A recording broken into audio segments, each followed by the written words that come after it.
আসসালামু আলাইকুম বন্ধুরা, কেমন আছেন সবাই? আশা করছি সকলেই ভালো আছেন আর সুস্থও আছেন। আর আমিও ভালো আছি, আমার পরিবারও ভালো আছে। আজ বৃহস্পতিবার, এই দুপুর 1টার মতো বাজে। এখন থেকেই ব্লগটা স্টার্ট করলাম। সকাল থেকে একদমই সময় পাচ্ছিলাম না, ব্লগ স্টার্ট করব ভেবে তো এখন থেকেই ভাবলাম যে না, স্টার্ট করি। এই যে মেয়েকে এখন রেডি করিয়ে দিচ্ছি, ওকে গোসল করিয়ে দিয়েছি। কারণ যেহেতু গরম পড়ে গেছে তাই একটু বেলা করেই গোসল করাচ্ছি, কারণ সারাদিন সকাল থেকে খেলাধুলা করছে, খেলাধুলা করে কাদা ধুলো মাখছে। তাই ভাবলাম যে না, একটু দেরি করেই গোসল করাবো। আর এদিকে রান্নাগুলোও কমপ্লিট করে নিয়েছি। ওই যে 5 ফোড়ন দিয়ে বাঁধাকপি ঘন্ট করেছি, আর এদিকে চিংড়ি মাছের ঝাল করেছি, টমেটো ধনেপাতা দিয়ে করেছি। ব্রাউন রাইসও রেডি করে নিয়েছি, স্যালাডও বানিয়ে নিয়েছি। এবার রান্নাগুলো কমপ্লিট হয়ে গেছে, মেয়েকেও রেডি করিয়ে দিয়েছি। এবারে ভাবছি যে রান্নাঘরগুলো একটু ক্লিন করে নিয়ে তারপরে ঘরদোরগুলো একটু পরিষ্কার করে নেব, নিয়ে আমিও গোসল করতে চলে যাব। একে একে সব পরিষ্কার করেই নিচ্ছি। আর মেয়ে যা দুষ্টুমি করছে, ভাবছি যে কি বড় ভুল করেছি এবছরে স্কুলে না ভর্তি করে। ওর বাবাকে বলেছিলাম যে এবছরে স্কুলে ভর্তি করে দিতে।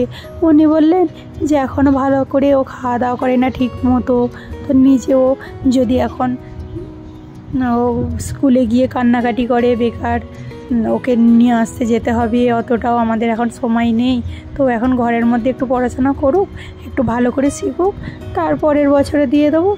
ভর্তি করে দিলে তাহলে ও ভালোভাবে পড়াশোনাটা একটু বুঝতে শিখবে, ও পড়তেও তখন ভালো করে পারবে।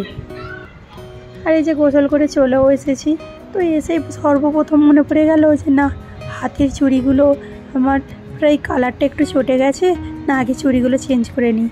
করবো প্রায় ভাবি, তো করা হয় আর হয়ে ওঠে না।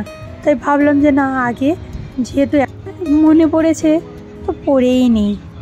তারপরে এবারে চুড়িগুলো পরে নিয়ে এবার খাওয়া দাওয়া করবো। যেহেতু ভাবছি যে সামনে তো এখনও 2 মাস বাকি, ঈদ আসছে, তো এখনই পরছি, আর হয়তো পরতে হবে না চুড়িগুলো, 2 মাস প্রায় কেটেই যাবে চুড়িগুলো। যেহেতু প্লেন চুড়ি, কালার ছটারও কোনো ব্যাপার নেই, তো ওই জন্যে এই ভেবে এই প্লেন চুড়িগুলোই আজ পরলাম। আর খাওয়া দাওয়া করে একেবারে একটু ঘুমিয়ে পড়েছিলাম। এই যে এখন বিকাল 5টা বাজে, এখন একটু গ্রিন টি করে নিচ্ছি। আর গ্রিন টি করে ওইদিকে ঠান্ডা হতে দিয়েছি, ততক্ষণ মেয়ের দুধ রেডি করে দিলাম। ওদিকে গ্রিন টি হয়েও এসেছে, বন্ধও করে দিয়েছি, একটু ঠান্ডা হোক, তারপরে ছেঁকে লেবু দিয়ে খেয়ে নেব। এই যে মেয়ের দুধ রেডি করে দিয়েছি, ওর পাপা খাইয়ে দেবে।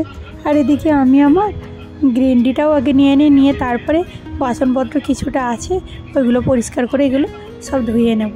ছেলে স্কুল থেকে টিফিন নিয়ে এসেছে, ওইগুলোও ধুতে হবে। 3-4টে টিফিন, একটা তো আর না, অনেকগুলো। কিছু ফ্রুটস কেটে দিই, সবজি দিই, একটাতে লাঞ্চ দিই, একটাতে ব্রেকফাস্ট দিই। তো এইভাবে ওর অনেকগুলোই টিফিন হয়, জলের বোতল হয়, সবগুলোই ধুয়ে নিলাম পরিষ্কার করে। আর এখন বাসনপত্রগুলো যেখানে রাখি ওইখানে ভালো করে জল ঝরিয়ে রেখে দিচ্ছি আর কি। তো সন্ধ্যাবেলা সেরকম কিছু রান্না করব না আজকে, কারণ যেহেতু দেখছি যে বাঁধাকপির ঘন্টটা অনেকটাই বেঁচে গেছে, আর চিংড়ি মাছও একটু অল্প আছে। আর ভাবছি যে না, একটু অল্প করে ডিম ভেজে নাও। প্রথমে ভাবছিলাম যে ডিম ভাজবো না, আপনাদের দাদাকে জিজ্ঞাসা করলাম যে এই চিংড়ি মাছ যা আছে এই দিয়ে হয়ে যাবে? বলছে না, সবার জন্য একটা করে ডিম ভেজে নাও। তো উনি বলছেন যখন করতেই হবে, তো তাই ভাবলাম যে না, ডিম ভেজে নেব। আর আজকে একটু ঝটপট করে কাজগুলো করে নিচ্ছি, কারণ ছেলের পরীক্ষা স্টার্ট হয়েছে। পরীক্ষা যেহেতু ফাইনাল পরীক্ষা, এখন ফাইনাল না ফাইনাল পরীক্ষা, তাও তো ছেলেকে একটু পড়াতে হবে। আর এদিকে এই যে আমার ডিনারও রেডি হয়ে গেছে। ডিনারে নিয়েছি পনির, একটু রোস্ট করে নিয়েছি, আর শসা ছিল, শসাটা একটু গোলমরিচের গুঁড়ো দিয়ে ওটাই স্যালাড হিসাবে নিয়ে নিলাম। স্যালাড আর এখন অতটাও ভালো লাগে না, প্রায় 3 বছর ধরে খেয়ে আসছি, তাই এখন শুধু শসাই নিচ্ছে, যেহেতু গরম পড়ে গেছে। আর এই যে পরোটাও নিয়ে এসেছে, কিছু লোকের জন্য সিঙ্গারা নিয়ে এসেছে, আর এখন চাও রেডি করে নিয়েছি। ওদের খাওয়া দাওয়া, ওরা সন্ধ্যাবেলা এইগুলোই খাবে আর কি। আর এই যে পনির আমার একটু রোস্ট করে নিয়েছিলাম, কিছুটা পনির ফ্রিজের মধ্যে রেখে দিলাম। যেহেতু পনির খাই বলে এখন পনিরটা প্রায় ঘরেতে সবসময়ই থাকে। আর এদিকে দেখুন ছেলের কাণ্ড, স্কুল থেকে এসেছে, এসে ড্রেসটা খুলে রেখে দিয়েছি, আমিও আর অতটা ধ্যান দিইনি। তো এখন এই যে ঘর গোছাতে এসে দেখছি যে না, ড্রেসটা পরে আছে। আর ও এখন কি করছে বাবু, সাইকেল চালাতে গেছে। এদিকে পরীক্ষা চালু হয়ে গেছে, বলছি একটু পড়তে বসতে, বলছে না আমার সহজ পরীক্ষা আছে, আমি পারবো।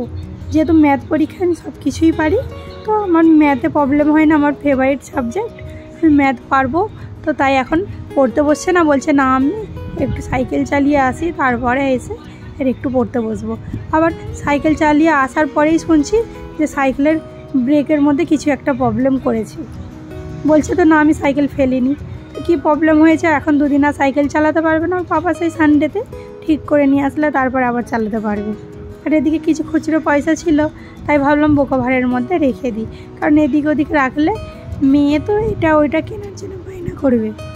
আর এদিকে আপনাদের দাদা বাজার থেকে দেখুন আলু নিয়ে এসেছে, পেঁয়াজ নিয়ে এসেছে, একটু ডালিয়া শেষ হয়ে গেছিলো নিয়ে আসতে বলেছিলাম, ওটাও নিয়ে এসেছে। তো সব ওইগুলো একটু পরে তুলে নেবো, আগে ভাতটা বসিয়ে নিই। আর ডিমগুলো ভাবছি যে ভাজা করে নিই। আর কিছু টাকা পরিমাণের তরকারিগুলো যেগুলো আছে ওইগুলো গরম করে রাখছি। এই যে অল্প একটু চিংড়ি আছে রান্না, তো উনি বলছেন যে হবে না, তাই ভাবলাম যে না ওদের জন্য ডিমই ভাজা করে রাখি। আর এখন ডিম ভাজাও করে নিয়েছি। এই যে ভাত হয়ে এসেছে। আর এদিকে আমার নাইট ড্রিঙ্কস বসিয়ে দিয়েছি, নাইট ড্রিঙ্কসও রেডি হয়ে গেছে। আর এরই মাঝে দেখছি যে জিরে শেষ হতে চলেছে, তাই ভাবলাম না আগে একটু জিরেটা গরম করে রাখি, একটু ঠান্ডা হলে তারপরে ওটা মিক্সচারে দিয়ে পাউডার বানিয়ে নেব। আর এই যে ডালিয়া নিয়ে এসেছে, ডালিয়াটাই এখন ঢেলে নিচ্ছি। আর কিছুটা পরিমাণ বেঁচে যাচ্ছে, ওটা আলাদা এক্সট্রা প্যাকেটটা রেখে দেবো, কারণ ডিপিটা খালি হলে আবার ওর মধ্যে কৌটোর মধ্যে ঢেলে নেব। আর এখন কৌটোর এই যে গাগুলো একটু ময়লা ময়লা লাগছে, যেহেতু রান্নাঘরের মধ্যেই থাকে, তেল ময়লা একটু উড়ে আসে, তো এখন মুছে নিচ্ছি। মুছে নিয়ে পরিষ্কার করে এটা উঠিয়ে রেখে দেবো আর কি। রান্নাঘরের কাজগুলো এইভাবে আমি পরিপাটি করে গুছিয়ে করে থাকি। এই আজকে দুপুর থেকে এই হলো আমার রাত্রের রুটিন। তো আমার ভিডিও দেখে যদি কিছু আপনাদের ভালো লেগে থাকে তো আপনারা একটা লাইক শেয়ার কমেন্ট করবেন। আর যেসব বন্ধুরা এখনও পর্যন্ত আমার ভিডিওটি সাবস্ক্রাইব করেননি অথচ ভিডিও দেখছেন, তো আপনারা আমার চ্যানেলটি সাবস্ক্রাইব করে আমার পাশে থাকার অনুরোধ রইল। আর যেসব বন্ধুরা আমার চ্যানেলটি অলরেডি সাবস্ক্রাইব করে ফেলেছেন তো তাদেরকে অসংখ্য ধন্যবাদ। আর এদিকে আমার কাজগুলো আমি এইভাবে গুছিয়ে পরিপাটি করে রেখে দিই। আর এখন সব কাজগুলো কমপ্লিট হয়ে গেছে, জিরে পাউডারটাও উঠিয়ে কৌটোর মধ্যে রেখে দিচ্ছি। আর ওদিকে দুধটাও জাল দিয়ে নিয়েছি। ছেলে মেয়েকে খেতে দিয়ে দেবো, এবার ছেলে মেয়েকে খেতে দিয়ে ওদের ঘুম দিয়ে দেবো। আর আমার তারপরে কিছু ভিডিও এডিটিং করার থাকে, যেহেতু প্রতিদিন আমি তো ভিডিও আপলোড করি না, 1 দিন 2 দিন ছাড়া করি, কারণ মেয়েকে নিয়ে এখন একটু ব্যস্ততার মধ্যেই সময় কাটছে। আবার যেহেতু সামনে ছেলের পরীক্ষা চলে এসেছে, আর একটা কারণ আছে সামনেই রমজান চলে এসেছে, তো কিছু কিছু কাজ আছে ছেলের। এবছরে ভাবছি ছেলের এক্সাম হয়ে গেলে একটু দেশে বেড়াতে যাব। আর তাই ভাবছি যে আবার সামনে শুনছি যে বোনের বিয়েও হবে, তো যদি তারই মধ্যে হয়ে যায় বেড়াতেও যাব, বিয়ে খাওয়া হয়ে যাবে। আর এই এখন ওই সবগুলোরই প্রস্তুতি চলছে, যেহেতু হাতে বেশি সময় নেই। ছেলের এক্সাম হয়ে গেলেই ঈদের পরেই ভাবছি যে দেশে যাব, ওই আর কি।